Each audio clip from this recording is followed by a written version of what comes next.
Se eu pedisse para tu fazer 100 pratos na cozinha da tua casa, agorinha, tu conseguiria fazer? Pois é, para dar conta de produzir tanto, com qualidade, em grande quantidade e sem fazer ninguém passar mal, que o vídeo de hoje eu vou falar sobre cozinhas industriais. E tu vai poder aplicar desde restaurante até hospitais. Nós vamos ver sobre a legislação, os ambientes mínimos, mobília, acabamentos, instalações e muito mais. Em primeiro lugar, o que são as cozinhas industriais? Eles são estabelecimentos que produzem alimentos em larga escala, para consumo no próprio local ou para distribuir para outras empresas. E eles acabam possuindo equipamentos mais robustos para dar conta dessa demanda. E como exemplos de grandes cozinhas, nós temos aquelas que produzem refeições para indústrias, para presídios, para escolas, inclusive até os restaurantes universitários, de buffets de grandes eventos, dentre muitos outros, como hotéis, hospitais e por aí vai. Mas, de qualquer modo, os conceitos que eu vou falar aqui, você vai poder aplicar para qualquer estabelecimento que produza alimentos. E a base legal para a infraestrutura desses serviços é a resolução da Diretoria Colegiada da Anvisa, a RDC número 216, de 2004, que fala sobre os serviços de alimentação. E para cozinhas hospitalares, nós temos a RDC número 50, de 2002, que traz muitos dos conceitos de cozinhas industriais. E a gente vai poder dar uma consultada nela paralelamente. E alguns estados ainda possuem sua legislação própria, que basicamente adiciona algumas coisas à própria RDC 216. Alguns exemplos são os estados do Rio Grande do Sul, São Paulo e Rio de Janeiro. Aqui na descrição do vídeo eu vou deixar os links para você poder consultar cada uma dessas legislações que eu acabei de citar. E agora sim, vamos falar sobre sua infraestrutura. Toda cozinha vai ter que ser constituída de uma unidade, com um acesso controlado. E agora eu vou falar dos ambientes que você sempre deve pensar, dependendo do seu estabelecimento. O primeiro deles são os vestiários sanitários, com portas que não abram diretamente para salas onde possuam alimentos. E para a chegada dos insumos, nós temos que pensar numa área de recepção, que vai ter que ser limpa e protegida contra a chuva, por exemplo. E depois da chegada dos insumos no estabelecimento, nós temos que levá-lo até as salas para guarda dos insumos, também conhecida como guarda de matéria-prima, ou dispensa, ou depósito. É nessa sala que nós vamos ter armários com prateleiras, ou pallets, ou estrados, ou ainda freezers, geladeiras e até câmaras frias. E depois disso, nós vamos ter que pensar na área de descongelamento. E aí você vai ter que pensar num micro-ondas ou em algum refrigerador, ou até ambos, né? Essa área ela vai ser intermediária entre o armazenamento dos insumos e o preparo das refeições. E aí sim, nós vamos chegar na cozinha, que vai ser um espaço maior, dividido em várias áreas, conforme o que for ser preparado nela. O mínimo que fala nos decretos do Rio Grande do Sul e de São Paulo é de 10 metros quadrados, mas você vai ver que isso é muito pouco dependendo do que a gente está tratando. Primeiro de tudo na cozinha, você vai precisar ter no mínimo um lavatório dedicado somente para higienização das mãos, que seja de fácil acesso a todo mundo. E junto a ele vão ter os dispensadores de sabão antisséptico, de papel toalha e também uma lixeira. E dentro da cozinha você vai ter que prever áreas separadas para o preparo de vegetais e para o preparo de carnes. Essas áreas vão ter que ter bancadas e pias específicas, com barreiras inclusive físicas entre elas, evitando assim a contaminação cruzada. E conforme o tipo de estabelecimento, você ainda poderia prever outras duas áreas. Uma para o preparo de massas e sobremesas e outra para o preparo de café da manhã e outros lanches, como seria para os casos de hospitais e presídios. E dentro da cozinha, nós ainda vamos ter a área de cocção, que é onde vão estar os fogões, fritadeiras, fornos e outros equipamentos. Ah, e no preparo que envolva glúten, no final do vídeo eu vou deixar uma dica bônus. E com a comida pronta, a próxima área é de porcionamento das dietas, que é onde vão ser montados os pratos ou as marmitas. E aí, se você for ter essa área, você precisa pensar no mínimo em uma bancada, por exemplo. E com tudo pronto, é hora de distribuir essa comida. Estabelecimentos maiores vão dispor de uma bancada específica com essas comidas já montadas, somente esperando ser entregues ou distribuídas. Estabelecimentos muito grandes, como é o caso de hospitais, presídios e outros, vão poder ter copas de distribuição por pavimentos ou por alas, por exemplo. E aí eles vão fazer o uso de carrinhos para andar com essas comidas levando até as alas. E para isso você vai ter que pensar também em uma área para higienizar esses carrinhos. E para a louça suja, a gente ainda tem que pensar na área de recebimento, lavagem e guarda de pratos, talheres, bandejas e outros. E para restaurantes de empresas ou escolas ou do RU, você vai ter que pensar num guichê para as pessoas poderem dispensar esses pratos e talheres que estão sujos. E a gente ainda tem a área onde as pessoas comem, né? Conhecida como refeitório.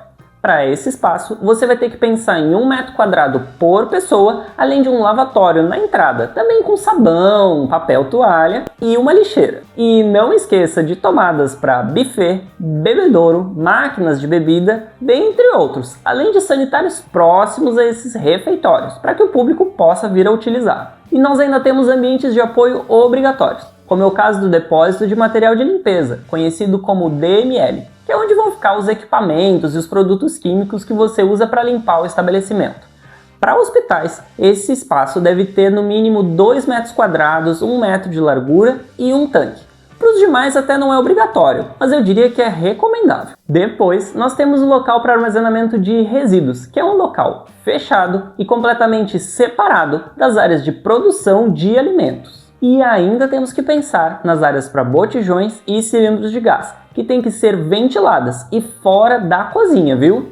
E ainda temos a atividade administrativa, geralmente prevista em uma sala para estabelecimentos maiores.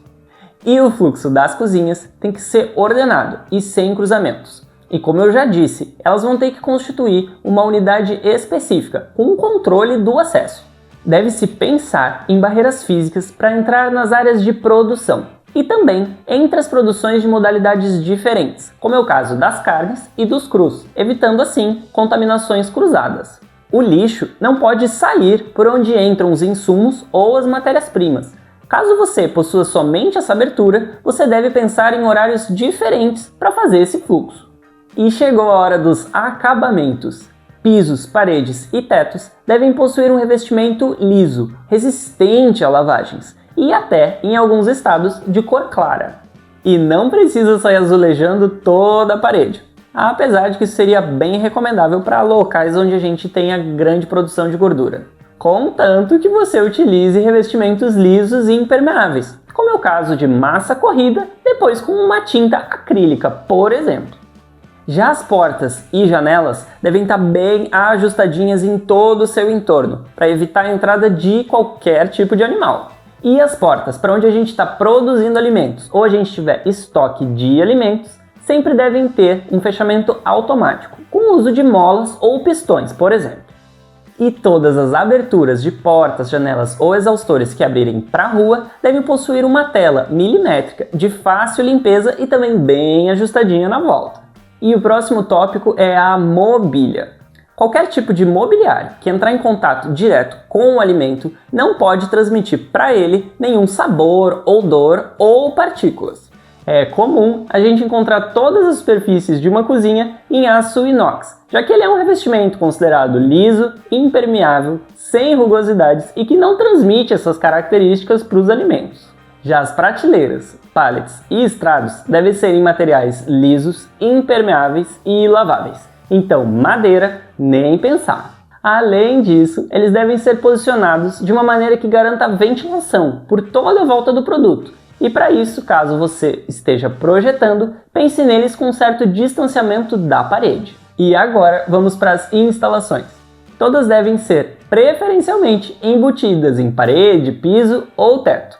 A elétrica até pode ser externa, contanto que ela seja resistente a impactos e a limpeza. Falando em elétrica, as tomadas vão depender de cada equipamento utilizado, inclusive os de ventilação. E aí só o serviço te fornecendo essa informação. Só um forno industrial pode ter mais de 5.000 watts.